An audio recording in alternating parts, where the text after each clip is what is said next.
Plot code. ठीक है, आप ये टाइप करेंगे सेटअप प्लॉट कोड, इसके डॉक्स आ जाएंगे। डॉक्स के अंदर इन्होंने यहाँ पर प्रिफर्ड वे बताए हुए हैं कि भाई अगर किसी के पास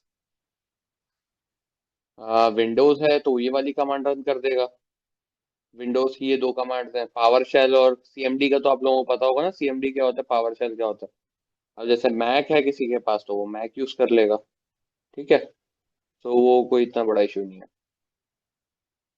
क्लियर है।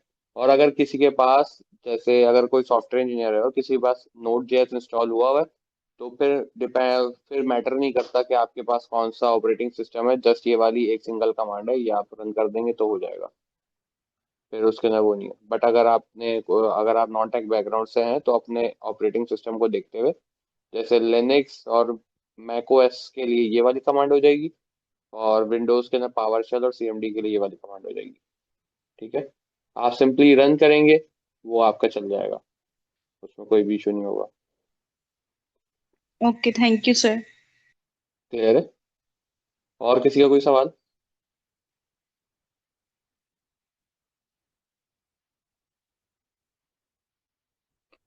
सर और ऐसा, किसी का। जी सर, थैंक यू।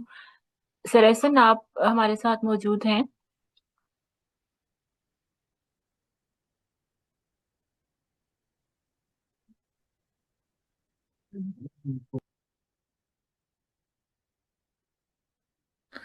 सर मेरा एक क्वेश्चन था। जी मैम। सर वो जो आपने हमें विंडो सीएमडी वाली कमांड बताई है, मैंने कल रात को वैसे ही किया था, लेकिन वो आगे कोई रिस्पॉन्स ही नहीं कर रहा था, स्टक हो गया था बिल्कुल। होना तो नहीं चाहिए इस तरीके से। मैं, अब मेरे पास विंडोज अवेलेबल है नहीं, वरना मैं आपको करके दिखाया था। बट मैक के ऊपर वो सिंगल कमांड मैं रन करता हूँ तो मेरे पास आउटपुट आ रहा है। सर मैंने वीएस कोड के अंदर टर्मिनल पे जाके भी रन किया था, लेकिन उधर भी नहीं था हो रहा, उधर भी सेम ऐसे ही कोई इशू आ रहा था, पता नहीं क्या हो रहा था। फिर मैंने एंटी ग्रेविटी पे भी ट्राई किया, उधर भी नहीं हुआ। बेसिकली वो होता क्या है कि आपने वीएस कोड के अंदर भी देखना पड़ेगा कि आप डिफॉल्ट टर्मिनल कौन सा यूज कर रहे हैं। वीएस कोड के अंदर गिट बैश भी होता है, if you are using git bash then फिर जो है ना इशू हो जाएगा आपके लिए। ओके सर, मैं दोबारा ट्राई करूंगी, फिर अगर कोई इशू होगा तो आपसे डिस्कस कर लूंगी। जी। और किसी का कोई सवाल है।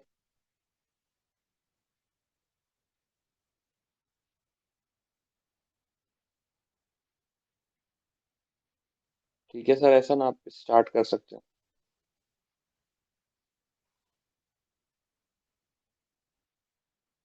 सर की शायद जी सर, वो नेट। नेट जी। का बड़ा इशू था तो उस वजह से। नो प्रॉब्लम सर, कोई इशू नहीं।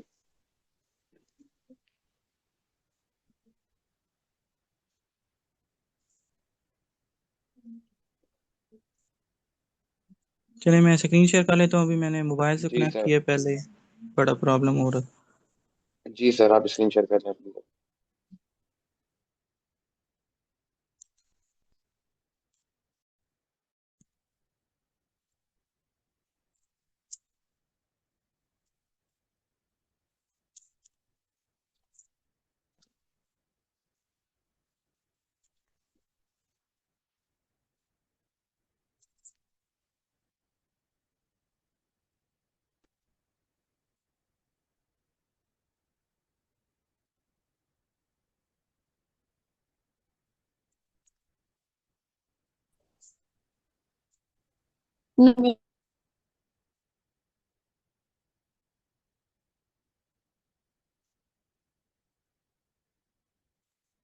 सर ऐसा ना, अगर आपकी तरफ प्रॉब्लम है तो मैं स्क्रीन शेयर कर देती हूँ, देन यू कैन स्टार्ट।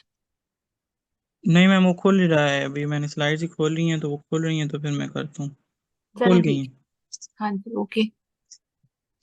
और मैम अक्सर ने जैसे पहले अनाउंसमेंट भी की होगी, कल हमारी क्लोजिंग सेरेमनी भी है, और ये जर्नी जो 6 वीक्स की थी कल कंक्लूड हो जाएगी एंड। आप लोग अपना फीडबैक भी शेयर कर सकते हैं, जो साइट आपको दी गई है उसी में अपना फीडबैक भी आप लोग सबमिट करवा सकते हैं।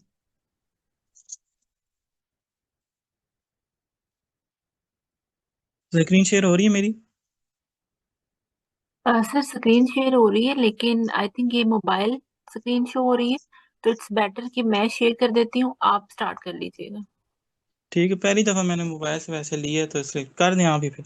नहीं, कोई मसला नहीं है, वो फिर मोबाइल वाला हमें शो हो रहा है उसका की स्क्रीन, देन मैं अब शेयर करती हूँ, आप स्क्रीन अपनी शेयरिंग स्टॉप कर सकते हैं।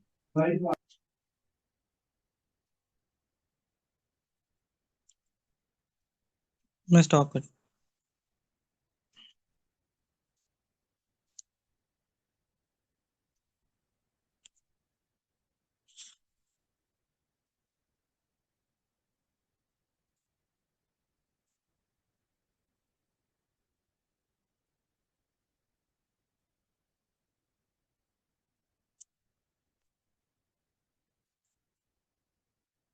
तो जैसा कि आज हम लोग का एजेंटिक एआई का नेक्स्ट टॉपिक है, तो टॉपिक का नेम मैं आप लोगों को शेयर कर देता हूँ, transitioning of AI tools without coding. आज का हमारा टॉपिक है। कल जो हमने किया था वो कोर्स के साथ, और थोड़ा बहुत हमने प्रोग्रामिंग पाइथन का भी सर ने आप लोगों से पूछा था, तो यानी कि हम थोड़ा कोडिंग को साथ लेके चल रहे थे। तो जो आज का हमारा टॉपिक होगा उसमें हम देखेंगे कि एआई टूल्स को हम बगैर खुद क्रिएट किए और खुद मैन्युफैक्चर किए कैसे हम उनको अपनी डेली लाइफ में यूज़ कर सकते हैं।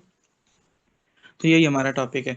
जैसा कि अभी आप लोगों को स्क्रीन पे शो हो रहा है, ट्रांजिशनिंग एआई टूल्स का जो है वो हम एक्सपेरिमेंटल से लेकर अपने पार्टनरशिप तक के लिए हमने यूज़ करना है। 2026 के अंदर जो हमारा रोल है एजेंटिक एआई का और एजेंट्स का, वो किस लेवल पे है वो ही आज हमने रीड करना है, और किस किस तरह हमारा जो एजेंट है वो वर्क करता है। और हम ये भी देखेंगे कि कहाँ से हम एजेंट्स को ले सकते हैं, अगर हमने खुद मैन्युफैक्चर या फिर उसको प्रोड्यूस नहीं करना, विदाउट कोडिंग हमने अगर करना है, तो वो हम या तो जिस तरह सर हमें कल बता रहे थे कि हम चैट जीपीटी हो गया डिफरेंट टूल यूज़ कर सकते हैं, इसी तरह के हम कुछ ऐसे हमारे पास प्लेटफॉर्म्स हैं जहाँ पर हमें एजेंट्स और हमें मॉडल्स बने हुए मिलेंगे। हमने सिर्फ और सिर्फ उन मॉडल्स को इंटीग्रेट करना होगा और बाकी काम जो है हम उसी से करवाएंगे, और ये एफिशिएंट वे है। और जितना हम एफिशिएंट टास्क परफॉर्म करेंगे उतना हम फ्यूचर के अपने आप को इन फील्ड्स के अंदर इन रख सकते हैं, क्योंकि हम जितना ये एआई से दूर जाते जाएंगे हमारे लिए उतना सरवाइव करना डिफ़िकल्ट हो जाएगा। ये बात मेरे से ज़्यादा आप लोगों को भी पता है, क्योंकि आप लोग 6 वीक का कोर्स कर चुके हैं और ये सेकंड लास्ट क्लास है कि किस तरह नॉन टेक वालों को भी एआई को कम से कम एआई जो है वो बहुत अच्छी तरह लर्न करना है और उसको डेली लाइफ में इम्प्लीमेंट करना है और साथ लेके चलना है। कुछ स्टैट्स भी हैं हमारी स्लाइड्स में, हम देखेंगे किस तरह 2027, 28, 29, 30 तक की प्रिडिक्शन बताती हैं कि हम अगर एआई को अपने साथ नहीं लेके चलेंगे तो हमें कितना बड़ा नुकसान हो सकता है। तो ये जिस तरह के हमारे पास रेवोल्यूशन के बारे में बता रहे हैं कि कौन कौन सी ऑर्गेनाइजेशन में एआई कितना टास्क परफॉर्म कर रहा है। 88% जो हैं ऑर्गेनाइजेशंस के अंदर एआई जो है वो कंप्लीट टास्क परफॉर्म कर रहा है। 88%, 100 में से 88% टास्क जो है वो एआई परफॉर्म कर रहा है। किस तरह का टास्क परफॉर्म कर रहा है? ईमेल्स को लिखना, ईमेल को सेंड करना, ये टास्क हो गया। फिर सेकंड जो है स्कैम ईमेल्स जो हमें सेंड होती हैं उनकी डिटेक्शन करना। ये मेरा हैकाथॉन का प्रोजेक्ट भी है कि जिसमें हमने फ्रॉड डिटेक्शन और ईमेल जो हैं उनको सिस्टम बनाया था, जिसके अंदर वो डिटेक्ट करता था कि कौन सी ईमेल जो है हमारे पास वो स्कैम है और कौन सी जो है वो हमारे टास्क के रिलेटेड है, और कौन सी हम अपने पास सेव करेंगे ड्राफ्ट के अंदर और कौन सी हमारे पास कितने डेज के लिए सेव होगी। ये सारा काम बहुत नियत से किया है। फिर उसके बाद एंटरप्राइज वर्ल्ड वाइड स्केल के ऊपर कितना एआई यूज़ हो रहा है, जिसकी परसेंटेज 33% है। यानी कि अभी भी big industries tech related companies जो है वो एआई को इतना ज़्यादा यूज़ नहीं कर रही। 33% है इसका स्केल। एंड 62% जो है वो एजेंट की एक्सपेरिमेंटेशन जो वहाँ पर यूज़ हो रहा है, यानी कि अभी भी टेस्टिंग फेज़ में है एजेंट्स हमारे, कि हम उनको साथ साथ टेस्ट कर रहे हैं कि वो अब कितना कैपेबल हुआ है, कि हम उस पर कितना एतबार कर सकते हैं, उस पर कितना डिसीजन मेकिंग पावर छोड़ सकते हैं, और कितना वो खुद एटोनोमसली अपने टास्क को परफॉर्म कर सकता है। While AI adoption is wide spread, अब यहाँ पर अडॉप्शन का और स्केलिंग का कंसेप्ट है कि वो हमने समझना है कि अडॉप्शन यानी कि हमारे साथ कितना लाइफ में स्केलेबल होगा, और स्केलेबल और अडॉप्शन का सेम ही मतलब कि डिफ्रेंशिएट हमने करना है यहाँ पर एजेंट्स के साथ, कि कितना हम उसको अडॉप्ट कर सकते हैं और किस स्केल पे हम उसको अडॉप्ट कर सकते हैं। तो while AI adoption is widespread, most organizations remain in pilot and experimental phases. जबकि अब सारी इंडस्ट्रीज को, सारे वर्ल्ड वाइड में हर बंदे को पता है कि एआई को हमने यूज़ करना है, तो हर कोई इसको टेस्ट कर रहा है कि अब मेरी जैसे फील्ड है केमिस्ट्री की, कंप्यूटर की हो गई, जिस जो भी फील्ड है बायोटेक्नोलॉजी की हो गई, तो मैंने किस तरीके से अपने साथ एआई को लेके चलना है। हर कोई टेस्ट कर रहा है, हर कोई कोशिश कर रहा है कि ज़्यादा से ज़्यादा मैं टास्क जो है वो ह्यूमन के बजाय एआई से कर पाऊँ और उतना ही एफिशिएंट हो। फिर उसके बाद the gap between adoption and scaling signals to a major transition अंडरवेज।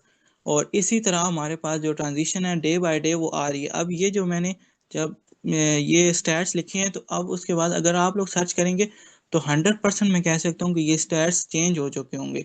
सादा ही हुए होंगे क्योंकि एआई की जो डेली इन्वॉल्वमेंट है हमारी लाइफ में वो बढ़ती जा रही है, किसी भी तौर पे वो कम नहीं हो रही। और हमने ये भी देखना है कि हमारे जीबीटी जो हमारी इंटरनेशनल मार्केट के अंदर इसकी इन्वॉल्वमेंट है वो कितनी बढ़ रही है। इसके स्केल जब मैंने उसमें पढ़े थे कोर्स में, जनरेटिव एआई का कोर्स जब मैं कर रहा था, तो उसमें जब मैंने इसके स्टैट्स पढ़े थे तो वो अगले दिन मैंने सर्च करने पर वो चेंज हो गए थे। यानी कि 24 आवर्स के अंदर इतने चेंज हो रहे हैं। प्रिडिक्शन 2030 की प्रिडिक्शन थी कि 1.7 ट्रिलियन के कितने हमारे पास स्टैट्स हो जाएंगे, तो वो अगले दिन ही चेंज हो गए थे। तो इसीलिए हमने यही समझना है कि ये कितना, अभी से फ़िलहाल तो ये समझाने के लिए, लेकिन हमें इसलिए कि ये हमारे लिए मोटिवेशन बने, कि ये स्टैट्स हमारे लिए मोटिवेशन हों कि हमने कितना ज़रूरी है हमारे लिए सीखना। तो हमें ये इसको टेस्टिंग फेज के अंदर से निकाल के अपने अंदर डेली लाइफ में यूज़ करना है। फिलहाल जो है अभी तक 24 तक 2023 24 तक तो सिर्फ ये लैब्स में थे। एआई हमें भी इतना पता नहीं था, सिर्फ टेक कंपनीज इसको टेस्ट कर रही थी कि ये हमारी लाइफ में आना भी चाहिए और ठीक भी रहेगा या नहीं। लेकिन 24 और 25 और 26 अभी जो ये डेज चल रही हैं, तो इनमें कंप्लीट हमारे साथ हमारा पार्टनर बन के एआई जो है वो काम कर रहा है। किसी भी तौर पे वो पीछे नहीं है और किसी लैब में उसकी टेस्टिंग की भी ज़रूरत ही नहीं है। गूगल्स कंपनी एंड बड़ी कंपनी जो है ना टेक रिलेटेड फैंग कंपनीज, तो वो इसको डेली लाइफ में यूज़ कर रही हैं और रोज़ इसके न्यू फीचर इंट्रोड्यूस हो रहे हैं। फिर उसके बाद हमारे पास ये 2025 के जो स्टैट्स हैं मिस्कस्की के, इसकी रिसर्च बताती है कि autonomous AI agents are rapidly changing transition as the next frontier. मतलब कि ये हमारे पास नेक्स्ट कमिंग डेज में ये बहुत ज़्यादा हमारे पास पीक पे जाएगा। अगर हम इस पे नेक्स्ट स्लाइड पे देखें, मैम इसको चेंज करिए, तो human plus AI the new workforce.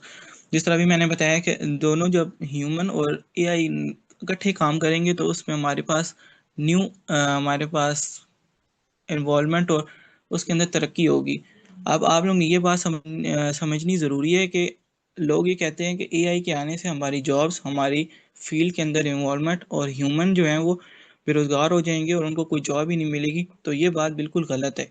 जो ये बात करते हैं उनको असल में वो काम चोरी कर रहे हैं और अपने काम से बचने की कोशिश कर रहे हैं। ये भी सही है कि जिस तरह हम खबरें सुनते हैं कि गूगल ने काफ़ी एम्प्लॉयज़ को निकाला है, लेकिन इसके लिए हमें ये समझना ज़रूरी है कि किन लोगों को निकाला है और किन को नहीं निकाला। जो लोग अभी भी जॉब कर रहे हैं एआई के साथ, उनको एआई को यूज़ करना आता है, उनके पास वो स्किल है कि वो एआई को अपने साथ ऑटोनोमेट कर सकते हैं।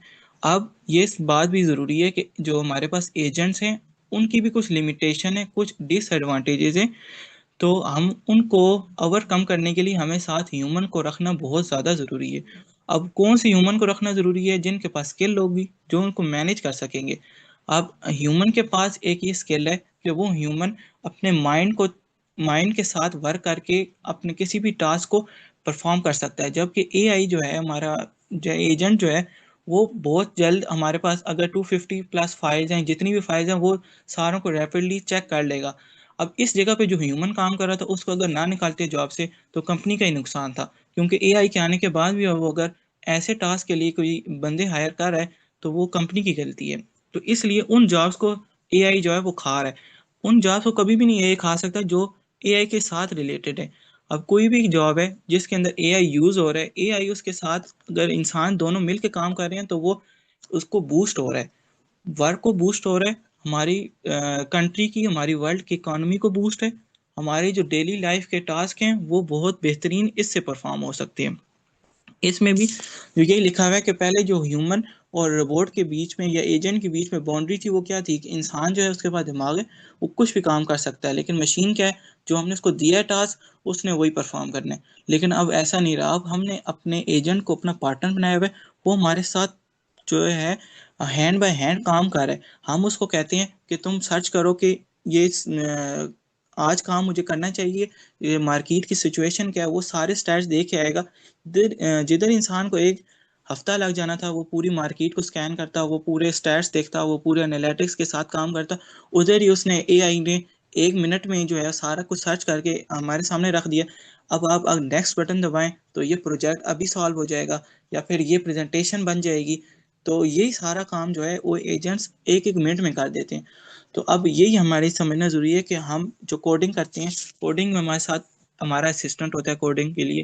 फिर उसके बाद नेक्स्ट हमारी अगर बायोटेक्नोलॉजी वाली फील्ड है, हमारी मेडिकल की फील्ड है, तो अब डॉक्टर ने जो असिस्टेंट रखा हुआ है, अब उस असिस्टेंट की जगह अगर वो किसी एजेंट को रख लेता है तो एजेंट लर्न भी करेगा, मतलब कि अगर नेक्स्ट सिचुएशन ऐसी आई तो एजेंट वो बताएगा कि पिछली दफ़ा आपने ये टास्क परफॉर्म किया था। ह्यूमन के ब्रेन में बाज़ औक़ात देर से आता है, तो रोबोट जो है वो तो जल्दी से एजेंट हमारे पीछे से टास्क करके परफॉर्म करके बताएगा कि लास्ट आपने ये किया था, अब हमारे पास ये सिचुएशन है, ये करनी है।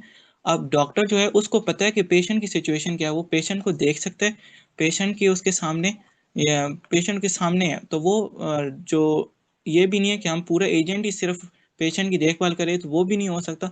हमें दोनों को साथ लेके चलना है और इन दोनों को साथ लेके चलने से हमारे पास एक बेटर सोल्यूशन हो सकता है, क्योंकि इंसान के पास फीलिंग भी है, इंसान अपनी फीलिंग को भी साथ मद्देनज़र रखेगा। लेकिन एजेंट जो है उसके पास कोई फीलिंग नहीं है, वो उन फीलिंग को कोई भी उसके साथ उसका लेना देना नहीं है।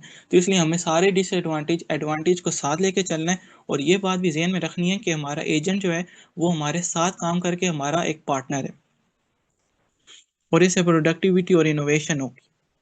नेक्स्ट,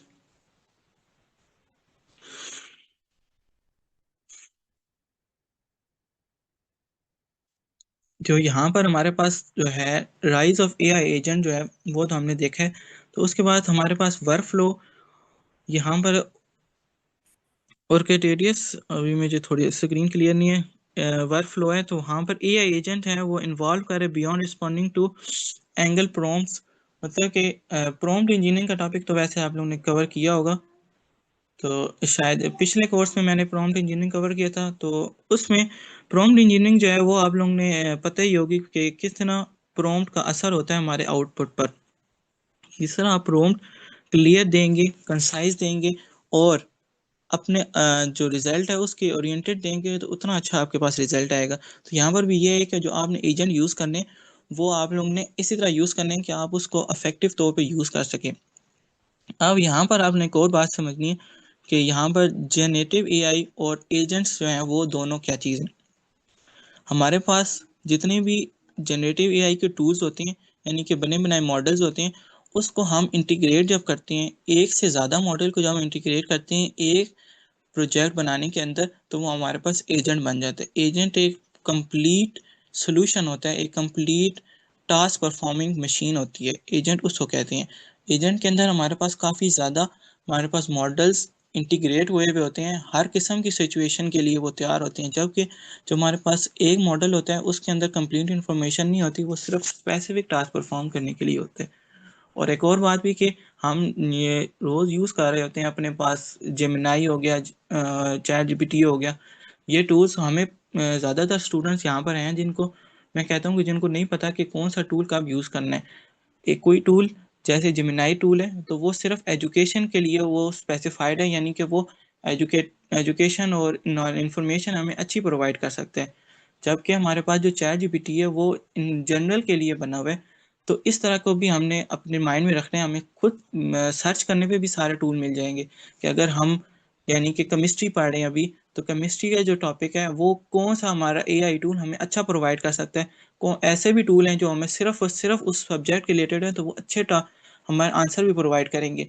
ये भी आप लोगों ने बात इसी कोर्स में पढ़ी होगी कि हमारे पास जो हम सर्च करते हैं वो हमारी किस से ओरिएंटेड होती है, लास्ट सर्च के ओरिएंटेड होती है। वो हमारी परसेप्ट हिस्ट्री चेक करता है कि हमने जो लास्ट सर्च की थी वो किस बारे में की थी, तो जो वो नेक्स्ट रिजल्ट देगा तो वो नेक्स्ट उसी के अकॉर्डिंग होगा। तो इससे बेहतर नहीं है कि हम वही टूल यूज़ करें, सिर्फ और सिर्फ उसी ओनली एंड ओनली वही वाला जिसमें सिर्फ हम एक ही टास्क परफॉर्म कर सकते हैं। यानी कि हम सिर्फ और सिर्फ अगर एक सब्जेक्ट केमिस्ट्री पढ़ रहे हैं तो हम उसी टूल से पूछें तो वो कहीं और से तो नहीं पूछेगा, आंसर देगा, क्योंकि हमने उससे पिछला सवाल भी तो उसी फील्ड के रिलेटेड किया होगा। हमने उससे ये तो नहीं पूछा होगा कि मुझे मेडिसिन बताओ, या फिर मैंने उससे वेदर का पूछा हुआ तो नहीं होगा। हम अगर उससे अगर नेक्स्ट स्टडीज़ का पूछ रहे हैं तो वो इस तरह के टास्क हमने हमने जितना अफेक्टिव अपने माइंड को मैनेज करके चलेंगे उतना ही हमारे पास फ्यूचर बेटर होगा। क्योंकि जो नेक्स्ट फ्यूचर है उसमें हमने मैनेजमेंट करनी है, हमने कोई टास्क परफॉर्म नहीं करना। परफॉर्म, थिंक, ये सारा कुछ एआई एजेंट ने करना है, हमने सिर्फ उसको मैनेज करना है। जितना अच्छा हम उसको मैनेज कर सकेंगे उतना हमारे पास अपॉर्चुनिटी होगी कि हमें जॉब मिले, हमें वर्क मिले, और हम अपने जो फील्ड है उसके अंदर रहें।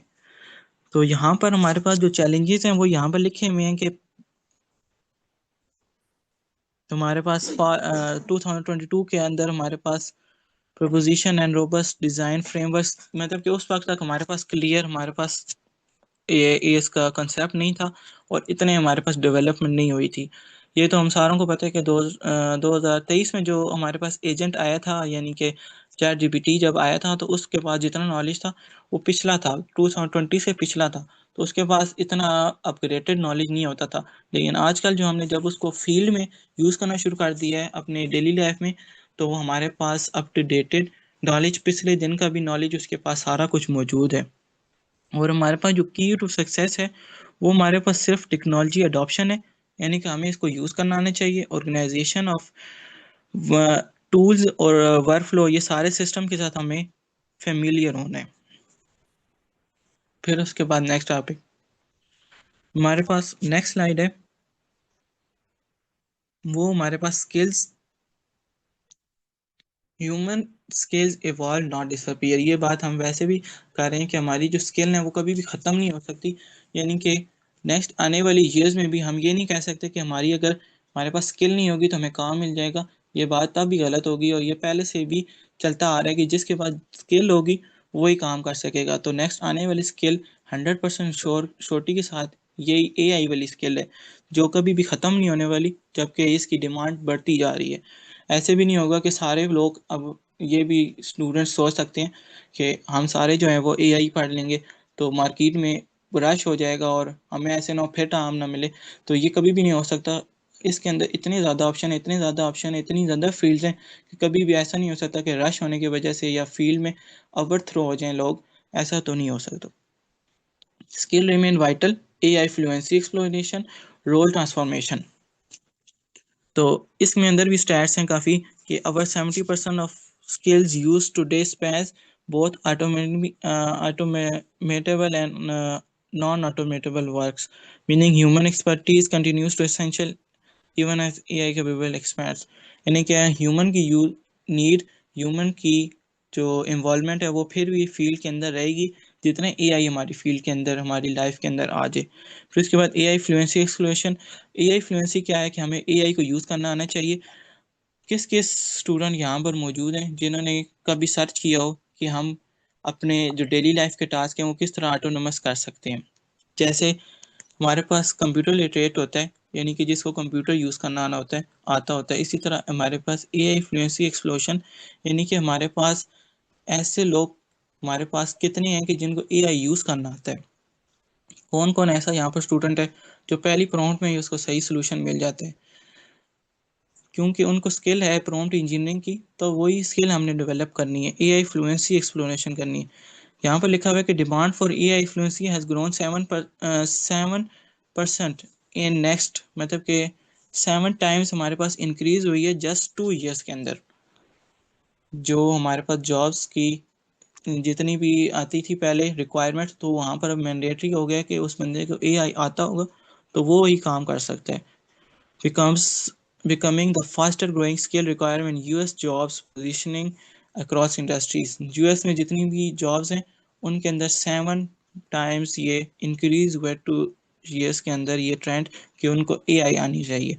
फिर उसके बाद रोल ट्रांसफॉर्मेशन है, तुम्हारे पास professional roles are shifting from task execution to management, guiding and collaboration with AI system।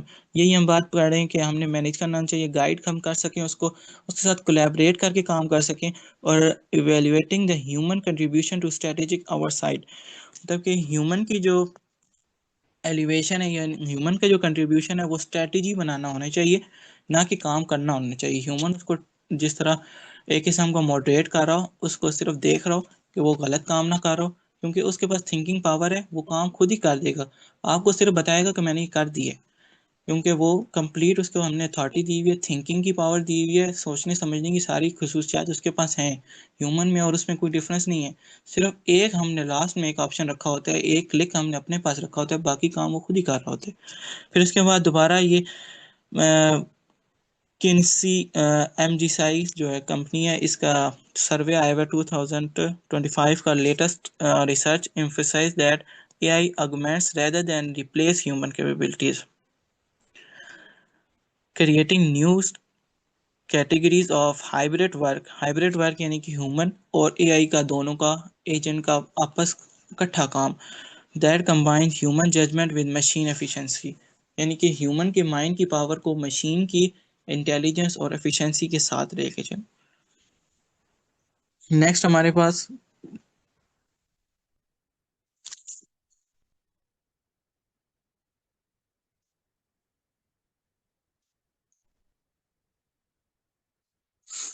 तो हमारे पास जो नेक्स्ट ये यहाँ पर लिखा हुआ है, ये असल में मैंने थोड़ा सा पीछे भी कवर किया है, इसके बारे में मैं आपको एक और भी बात बतानी थी कि हमारे पास जितने भी टास्क, जो modern professional values proposition is evolution, यानी कि हमारे पास अपना जो अपनी टास्क परफॉर्म करवाना है उसके अंदर हमारे पास वैल्यू हमने निकालनी है कि वो वैल्यू कितनी है, कि हमने अब देखें बंदा जो काम कर रहा था उस फील्ड में, उसको चलें जॉब से निकाल दिया, अब उसके जगह हमने AI एजेंट ले आए।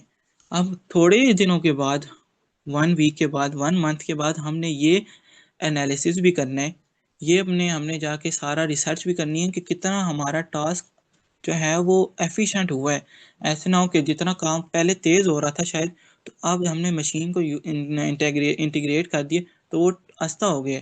ये भी हमने चेक करना है। फिर हमने ये चेक करना है कि ऐसे हमारा टास्क सही परफॉर्म हो भी रहा है या नहीं। ऐसे ना हो कि 0% गोल को अचीव कर रहे हो हम, कि हमारे पास जो वैल्यू है वो कितनी ऐड हो रही है हमारे टास्क के अंदर, हमारे गोल को अचीव करने के अंदर। अगर तो वो एफिशिएंसी जो है वो 50 टू अबव है, 75 है, इतनी आजकल आ रही है, तो ये तो ठीक है, क्योंकि इतने इससे ज़्यादा एजेंट आजकल परफॉर्म नहीं कर रहे, 75% ये मैक्सिमम चल रही।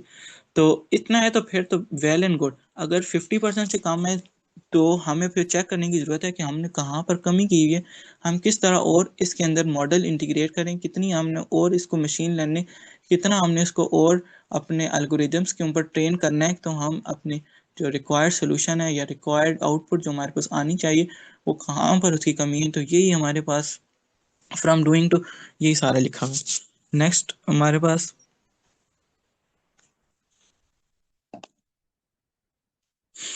Workforce transformation, new roles and expanding AI skills, explosive skill growth beyond IT department, industry leader pave the way।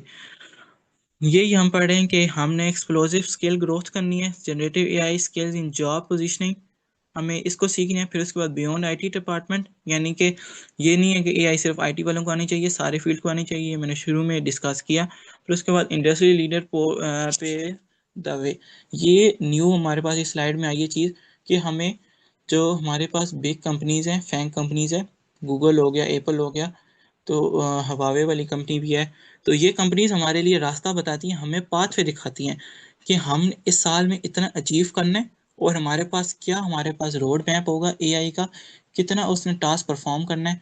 ये हमारा जो बिग कंपनीज होती हैं, गूगल जैसी कंपनी, ये हमें बताती हैं कि ये इतना काम हो चुका है, बने बनाए मॉडल्स हमें मिल जाते हैं, बने बनाए सारा काम हो जाता है।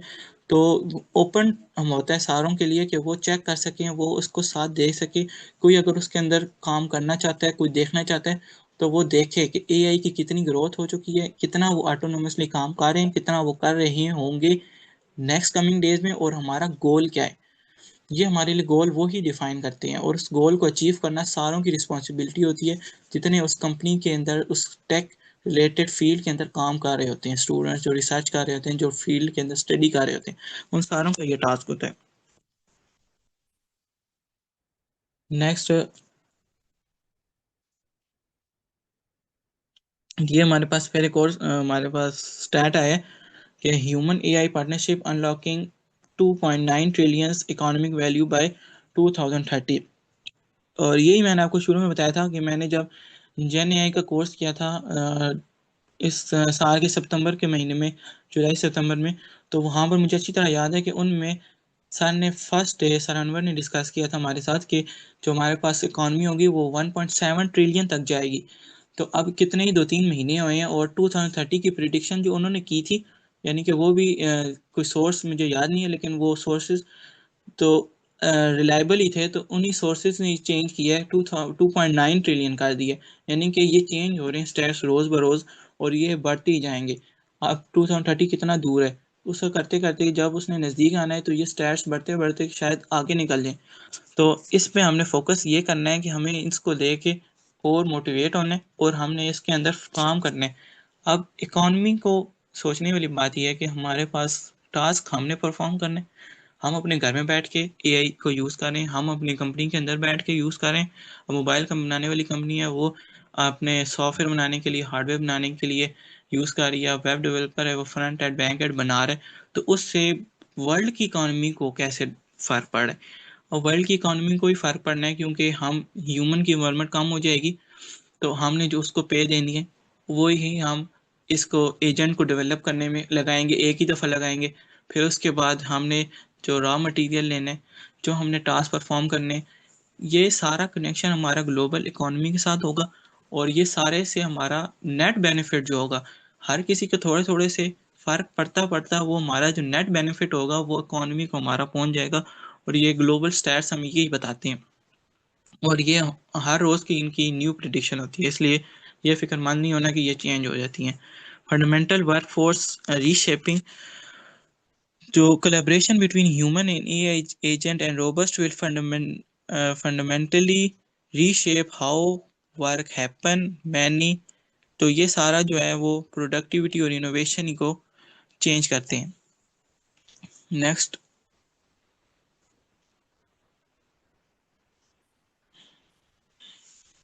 ये भी मैंने आप लोगों को शुरू में बताया कि हमारा जो एजेंट है वो हमारा पार्टनर है, वो हमारे साथ, उसके साथ हमारी रिप्लेसमेंट नहीं हो सकती, यानी कि हम छोड़ दें और वही काम कर जाए, ऐसा कभी भी नहीं होगा।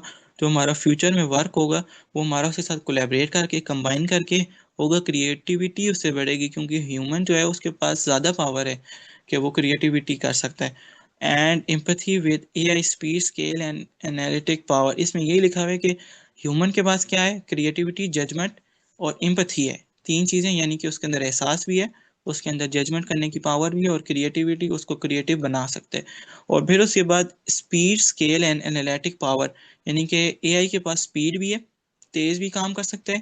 फिर उसके बाद उसके पास स्केल भी है, वो मेजर करता है, स्टैट्स हमारे पास निकालता है। फिर उसके बाद एनालिटिक पावर है कि वो बहुत जल्दी, उसके अंदर जो मशीन साइकिल है वो बहुत जल्दी चलती है। तो इन दोनों को कंबाइन करके हमारे पास न्यू टास्क परफॉर्म होगा। एक क्लास में पिछले मैंने पढ़ाते हुए ये बात की थी, एक क्वेश्चन था शायद, उनको मैंने आंसर किया था कि हमारा जो टास्क है वो इस तरह परफॉर्म नहीं होता कि हमने एआई को दे दिया तो वो एआई कर रहा है। हमारा टास्क इस तरह परफॉर्म होता है कि जिस तरह अब एक ही टास्क को हमने 100 टाइम परफॉर्म करना है, तो वो टास्क हमने एजेंट को दी है। जो टास्क ज़्यादा उसके ऊपर थिंकिंग करने वाला है, जो उसके ऊपर क्रिएटिविटी करनी है, वो ह्यूमन ने करनी है। हर काम जो मतलब कि एक ईमेल अगर हमने 100 टाइम लिखनी है तो ईमेल 100 टाइम लिख दिए। अब उसमें से आधी ईमेल होंगी हमने रिक्रूटर्स को सेंड करनी होगी, आधी हमने स्टूडेंट को सेंड करनी होगी, आधी हमने अपने टीचर्स को कहीं सेंड करनी होगी। तो आगे से फिर ह्यूमन जो है उसके अंदर चेंजिंग करेगा। अब वो एजेंट को बताएगा कि तुम अंदर से 25 निकालो, 25 के अंदर लिखो डियर स्टूडेंट्स, और सारा कंटेंट उस तरह कर दो। अब ह्यूमन अगर उसको ना गाइड करे तो वो कौन उसको बताने वाला है। फिर उसके बाद ह्यूमन उसको नेक्स्ट टास्क देगा कि अब तुमने अब रिक्रूटर्स को सेंड करनी है ईमेल, तो हम रिक्रूटर्स के लिए तुम ये लैंग्वेज इस्तेमाल करो, फिर ह्यूमन खुद रिसर्च करेगा कि मार्केट में उसके फ्रेंड्स, उसके नियर्स किस तरह वो काम परफॉर्म कर रहे हैं, कौन सा ट्रेंड चल रहा है, उस ट्रेंड के अकॉर्डिंग एजेंट को बताएगा। एजेंट को सारा कुछ पता होता है, उसको सारे ट्रेंड पता होते हैं, लेकिन हमें यही बात जो सर भी कल कह रहे थे कि हमें ये नहीं पता होता कि वो किस एरिया का है। जिस तरह वो कल डॉलर को यूज़ कर रहा था, तो हमें ये नहीं पता कि वो कौन से एरिया के ट्रेंड को यूज़ कर ले।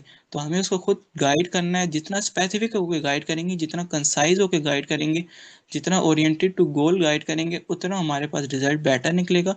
और यही हमें बात समझनी है, और यही हमारे आज शुरू से ही गोल है।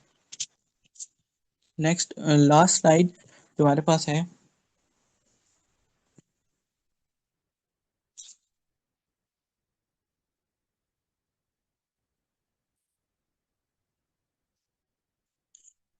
नेक्स्ट हमारे पास लास्ट में पाथवे है हमारा, जो हमने जिसको डिसाइड करके आगे लेके चलना है। किस तरह leadership commitment, strategic investment, hybrid work force, reality, on going evolution, कि हमें लीडरशिप कमिटमेंट करनी होगी। Transitioning AI rules require deep leadership commitment, integrate AI not just recursively, यानी कि हमें सिर्फ उसको इंटीग्रेट नहीं करना, उसको अच्छी तरह मैनेज करना आना चाहिए। स्ट्रेटेजिक इन्वेस्टमेंट, हमारी इन्वेस्टमेंट यानी कि हमने स्ट्रेटेजी डिफाइन करनी है। आज से ही हम अपना ये रूटीन बनाएं कि हमने ये 1 घंटा जो है कम से कम अपनी लाइफ के अंदर जो अपनी फील्ड है उसके अकॉर्डिंग करना है। अगर जिस तरह कि मैं अब सीएस का स्टूडेंट तो हूँ, तो मुझे अब पता है कि मैंने मशीन लर्निंग करनी है, मैंने एल्गोरिदम लिखने हैं, तो मैं रोज़ का रोज़ इसको टाइम देता हूँ कि अब एल्गोरिदम सीखने हैं। तो एक एल्गोरिदम एक दिन हो गया, अगले दिन उसी एल्गोरिदम को परफॉर्म करना, उसको राइट करना, उसके अंदर चेंजेस करना, फिर उसको चेक करवाना एआई से। तो ये सारे टास्क अपनी लाइफ के अंदर अपने अकॉर्डिंग टू फील्ड, अपना जो सब्जेक्ट है उसके अकॉर्डिंग एआई को साथ साथ लेके चलें और अपना गोल सबसे क्लियर रखना है। तभी हमारे पास जो यील्ड है, जो हमारे पास नेट प्रॉफिट है, वो हमारा सही निकलेगा जब हमारा गोल क्लियर होगा। जितना टाइम आपका ज़्यादा अपने गोल को डिफाइन में करने में लगेगा, उतनी जल्दी आप सक्सेस को पहुंचेंगे। ये सर आमिर का कोट है कि आप जितने देर लगाएंगे अपने गोल को डिफाइन करने में, जितना आप क्लियर गोल डिफाइन कर लेंगे जब, तो आपने आधा रास्ता तभी कवर कर लिया होगा। फिर उसके बाद आपका सिर्फ काम उसके अंदर अपनी स्टडी, यानी कि रोज़ का रोज़ थोड़ा काम करना है, और करना ज़रूर है रोज़ का रोज़। फिर उसके बाद हाइब्रिड वर्क फ्लो, यानी कि ह्यूमन और एआई का इकट्ठा काम करना, हाइब्रिड, ये हमने पढ़ लिया। ऑन गोइंग एवोल्यूशन, जो एवोल्यूशन चल रहा है उसके साथ अपने आप को लेके चलना है। इसके बारे में मैं आप लोगों को बताया भी है कि जितने भी एआई काम कर चुके हैं उससे आगे अभी हमने कंटिन्यू करना है, उसको लेके चलना है साथ, अपने खुद भी उसके साथ जाना है और उसको भी गाइड करना है। वो भी लर्न कर रहे हैं, लर्न हमने भी करना है, वो भी इम्प्लीमेंट करेगा, और आपने भी जो नॉलेज पढ़ा होगा आपने भी उसको इम्प्लीमेंट करना है। ये जब तक इसके दरमियान में बाउंड्री रहेगी तब तक हमारे लिए मुश्किल है, लेकिन बाउंड्री जो इस तरह ख़त्म होती जा रही है, तो हमें भी ये समझना है कि वो सिर्फ इंसान नहीं रहा, वो ह्यूमन की तरह एक्ट करना शुरू हो गए। तो ये तो आज तो हमारा यहीं तक था कि हमने एजेंट्स की इम्पोर्टेंस और एजेंट्स को अपनी लाइफ के अंदर ट्रांजिशन करना सीखना था। उसके बाद अगर किसी का कोई क्वेश्चन है तो पूछें। बाकी कुछ मैंने चीज़ें नोटिस की हैं, मैं वो आप लोगों को बता देता हूँ, आप लोगों के अकॉर्डिंग की हैं। 2-3 दिन से मैं आ रहा हूँ रेगुलर क्लास में। तो बाकी आप लोग बताएं, आप लोगों ने कुछ क्वेश्चन पूछना है तो पूछ लें, और असाइनमेंट के अकॉर्डिंग अगर किसी ने पूछना है तो वो वेल एंड गुड, जल्दी पूछ लें।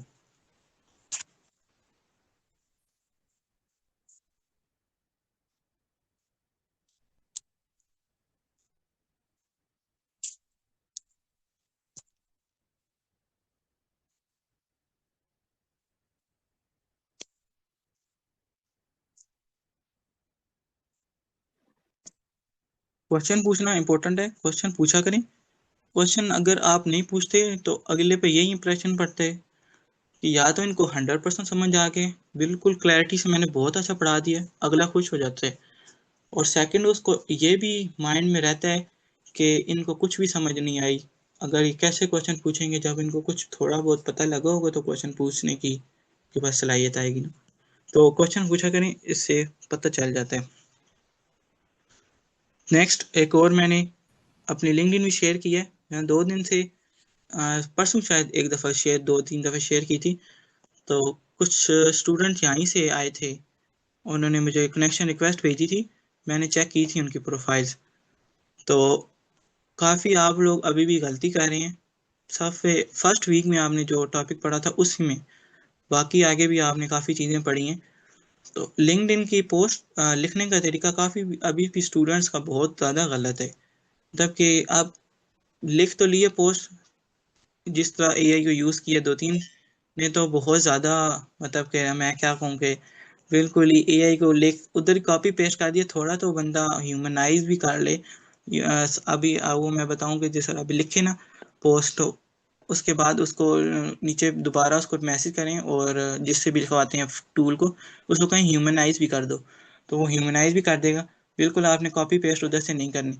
मैंने अभी फ़िलहाल एक स्टूडेंट को सिर्फ मैसेज करके कहा था कि आपकी ये गलतियाँ आप ठीक करें, बाकी 3-4 की थी। एक की जिसकी यूडमी की लास्ट सर्टिफिकेट की भी पोस्ट है, उसकी गलती थी। आपने किसी को मेंशन नहीं किया हुआ था। मेंशन करना ज़रूरी होता है, जैसे कि आप आई कोड गुरु के प्लेटफॉर्म से आप पढ़ रहे हैं, आई कोड गुरु को मेंशन करें। आपने जो सेशन लिया है उस सेशन का लिंक पेस्ट करें, साथ कोई पिक्चर अपलोड करें। सेशन की ज़रूरी नहीं है, अगर आपने लिंक पेस्ट कर दिया तो वो बहुत है। फिर उसके बाद आपके मॉडरेटर कौन था क्लास का, ट्रेनर कौन था, उनको मेंशन करें। फिर आपके जो आई कोड गुरु के जो हैं फाउंडर हैं, इनको मेंशन कर दें। मतलब कि कम से कम 4-5 लोगों को मेंशन करें। सबसे पहले एक बात ये होगी। दूसरी, आप लोगों ने कोई ऐसे पैराग्राफ में पोस्ट लिखी हुई है, स्मॉल पैराग्राफ्स के अंदर कंसाइज वे में पोस्ट लिखा करें। सबसे ऊपर टॉपिक होता है, यानी कि कौन सा कोर्स आप कर रहे हैं वो लिखें, उसका नेम करेक्ट होना चाहिए, वो होना चाहिए बात। फिर उसके बाद जो आपने सीखा की पॉइंट्स मेंशन करें, जिस तरह के आज हमने ये किए हैं। तो ये सारे पॉइंट्स हम मेंशन करें कि हमने क्लास में ये पॉइंट्स आज पढ़े थे। ये 5 कम से कम 5 पॉइंट होने चाहिए जो आपने एक क्लास में पढ़े, सेशन में लिए। ठीक हो गया। उसके बाद आप लिखेंगे कि जो भी लिखते हैं कि इंस्ट्रक्टर का थैंक्स करना चाहते हैं, ट्रेनर का थैंक्स करना चाहते हैं, वो ठीक है। फिर उसके बाद आप प्लेटफॉर्म मेंशन करें, आई कोड गुरु का @ लिखेंगे ना, जब आप उसके आगे जब आप नेम लिखेंगे तो आपके पास वो सर्च में आ जाएगा। फिर आपको जो क्लिक करेंगे वो ब्लू हो जाएगा, यानी कि वो मेंशन हो जाएगा। इस तरह मेंशन करना होता है, ये एक तरीका होता है मेंशन करने का। फिर उसके बाद नीचे लास्ट में आपने जो टैग्स होते हैं, आप मैं देख रहा था टैग्स उन्होंने एक लाइन में लिखे हुए, जबकि एक लाइन में नहीं लिखने होते। आपकी पोस्ट बहुत छोटी थी जिसकी वजह से वो उसने एक लाइन में मान ली। अगर आपकी 300 शायद याद नहीं पड़ा, ज़्यादा लंबी पोस्ट लिंक्डइन मानता नहीं है। जब आपकी उस फील्ड तक पहुंचेगी ना, तो वो आपको कहेगा कि आप अपनी पोस्ट को छोटा करें। तो इतनी भी लंबी नहीं लिखनी, तो फिर आपके टैग्स खुद ही मेंशन मतलब के नीचे से क्लियर कर देता है वो। तो मेरे समझाने का मतलब ये है कि आप लोगों ने ये सीखा है इस कोर्स में, तो मेरी भी रिस्पॉन्सिबिलिटी बनती है कि मैं आप लोगों को गाइड करूं। क्योंकि मुझे जब सरतला ने बताया था, मुझे अच्छी तरह याद है अपने सारे instructor with the name of topic जो उन्होंने पढ़ाए हैं। सरतला ने मुझे ट्यूसडे की क्लास ही उन्होंने समझाया था, लिंक्डइन की ऑप्टिमाइज करना, ये सारा कुछ उन्होंने करवाया था हमें। तो उसके बाद से मैंने कभी गलती नहीं की। 6 to 8 मंथ हो गए मुझे, तो मैंने तो कभी गलती नहीं की। तो मैं उसी वे में लिखता हूँ, उसी तरीके के साथ लिखता हूँ। फिर उसके बाद आप अगर किसी मतलब कि मेंशन करते हैं ना किसी इंस्टीट्यूट को, जिस राय कोड गुरु प्लेटफॉर्म, तो उन सारों को भी शो होता है जो उस वर्क स्पेस में काम कर रहे होते हैं। एक ये भी मेथड होता है कि आप ऊपर आएंगे, उसके एल्गोरिदम से आप ऊपर आएंगे। और सेकंड, ये जो मैं तरीका बताया इस लिखने के तरीके से, ये फ़ायदा होगा कि ये आपने पोस्ट या आपने जो काम अभी शो केस करें, ये यूज़ बाद में होना है। आपने अपने रिक्रूटर्स को बाद में दिखाना है कि ये मैंने काम किया था। उस वक्त आप कहेंगे कि मैंने कितनी बेवकूफ़ी की है कि मैं अच्छी तरह इसको डिस्प्ले भी नहीं कर सका। क्योंकि ये काम आपको पता है कि आपके साथ 50-60 स्टूडेंट तो यहाँ कर रहे हैं, तो इससे पहले भी लेटेस्ट स्टैंड हो चुके हैं और काफ़ी ज़्यादा स्टूडेंट यहाँ से पढ़ के गए। तो आप अपना प्रेजेंट करने का वे ऐसा बनाएं कि वो सारों से डिफरेंट हो, सारों से अलहदा दिखे और पता लगे कि इस स्टूडेंट ने उस क्लास में कुछ ज़्यादा ही सीखा था, यानी कि उसने बाद में जाके रिसर्च भी की, बाद में जाके उसके बारे में ऐसा डीप पढ़ा कि उसको कुछ नया मिलने मतलब कि उसको उसके माइंड में कुछ ऐसा रह गया जो अब वो हमारे काम आ सकते हैं। नेक्स्ट, उसके बाद आप लोगों ने गिटहब पढ़ा है इस कोर्स में। गिटहब के ऊपर स्टूडेंट ने अभी तक मुझे नहीं लगता जिसने बनाई होगी तो उसने कुछ पोस्ट किया होगा। आप लोग हैकाथॉन में जाएं, वहाँ के जो मॉडल बनाएंगे करेंगे, बेशक आप वहाँ जाके स्लाइडें बना रहे हैं, स्लाइडें बना रहे हैं, लेकिन जिसने कोड लिखा है, जिसने मॉडल बनाया है, ट्रेन किया है, उसको कहें कि आप अपनी गिटहब पे अगर पोस्ट कर रहे हैं तो मुझे भी शेयर करें लिंक।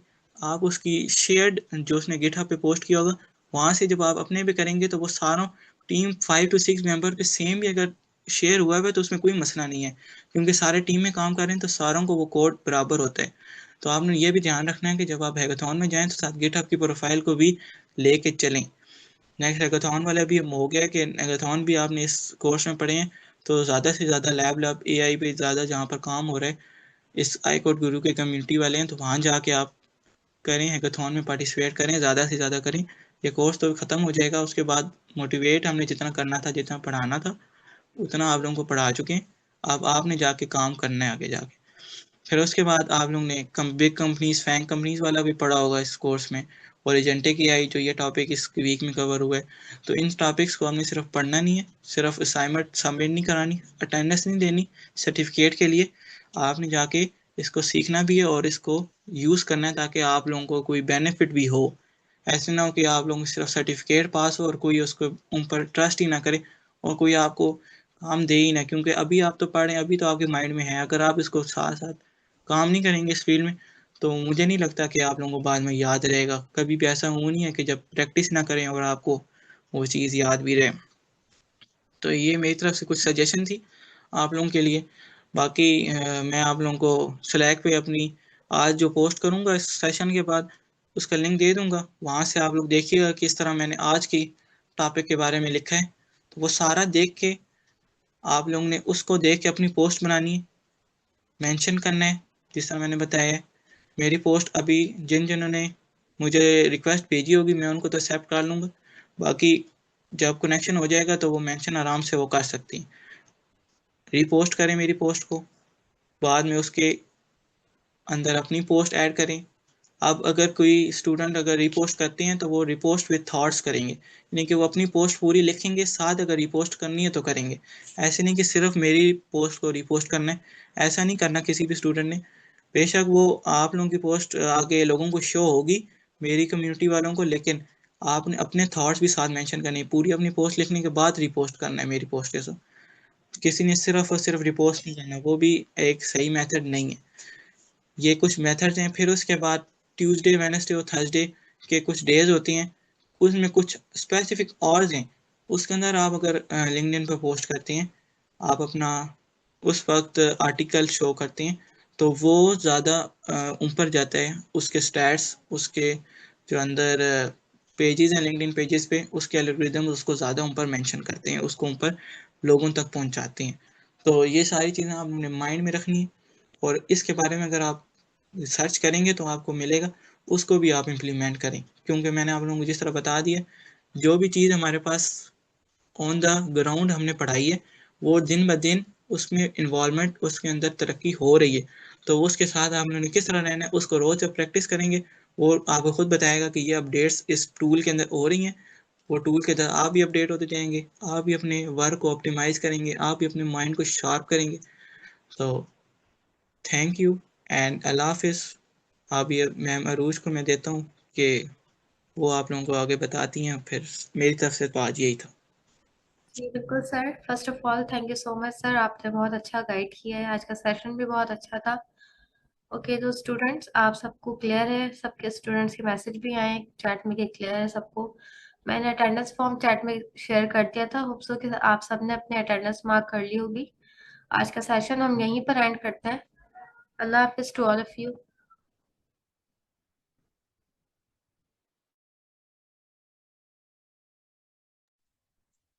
कोई स्टूडेंट बोलना चाहता है तो बोल सकते हैं।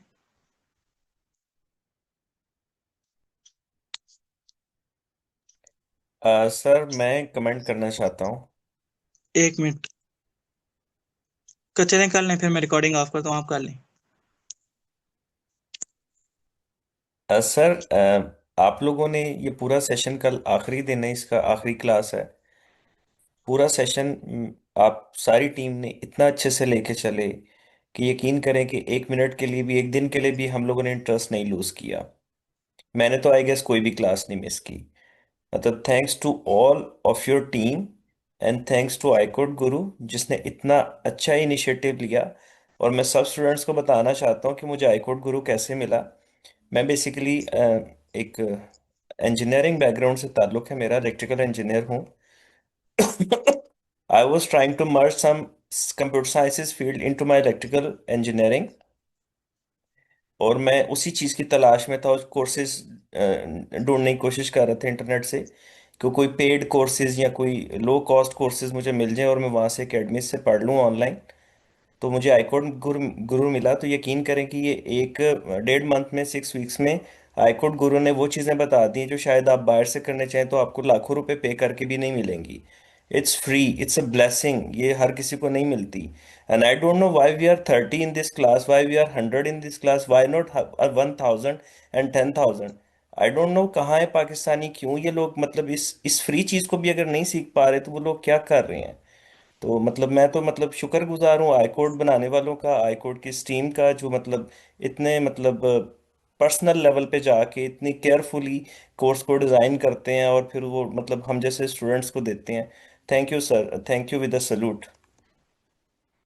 जी, यही मैं आप लोगों को गाइड कर रहा था कि आप iCode गुरु को मेंशन किया करें, इससे आपको भी बेनिफिट है। उनको तो कोई फ़र्क नहीं पड़ता, उनके तो लाखों स्टूडेंट्स उनसे पढ़ चुके हैं, पढ़ भी रहे हैं।